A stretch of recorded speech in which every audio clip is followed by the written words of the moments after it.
राधानगरी तालुक्यातील बनाचीवाडीपैकी भैरी बांबर इथल्या कातकरी समाजातील 6 कुटुंबांना शासनाच्या योजनेतून मिळालेल्या घरकुलांचा शुभारंभ जिल्हाधिकारी अमोल येडगे आणि मुख्य कार्यकारी अधिकारी एस कार्तिकेयन यांच्या हस्ते करण्यात आला।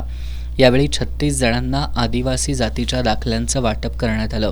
यावेळी जिल्हाधिकारी अमोल येडगे यांनी भैरी बांबरमधील लोकांना घरकुलाबरोबरच अन्य सुविधा देण्याची ग्वाही दिली।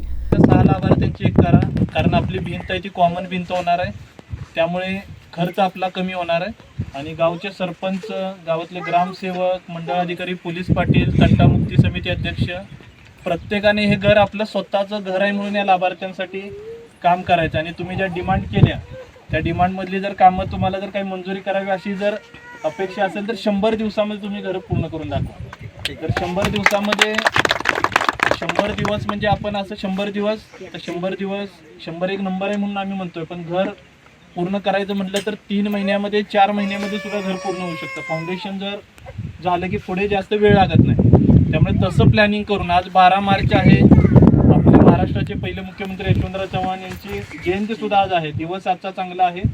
आजपासून 100 दिवस म्हणजे साधारणतः एप्रिल, मे, जूनच्या एंडपर्यंत पाऊस सुरू होण्याच्या अगोदर जोरदार पाऊस जो आपला जूनच्या अखेरीस सुरू होतो तो सुरू होण्याच्या अगोदर घरं पूर्ण करण्याचा एक संकल्प। मुख्य कार्यकारी अधिकारी कार्तिकेयन एस यांनी घरकुलांचं स्वप्न लवकरच पूर्ण होणार असून आता आपलं भविष्य घडवण्यासाठी मुलांना शिक्षणासाठी जिल्हा परिषदेच्या शाळेत पाठवा असं आवाहन केलं।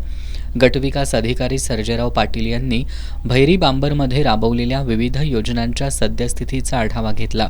यावेळी प्रांताधिकारी प्रसाद चौगले, तहसीलदार अनिता देशमुख, सरपंच प्राजक्ता पताडे, जयवंत पताडे, जयवंत डवर, संगीता वंजारे, दशरथ साळवी, ग्रामसेवक स्वप्नील चौगले यांच्यासह कातकरी समाज बांधव उपस्थित होते।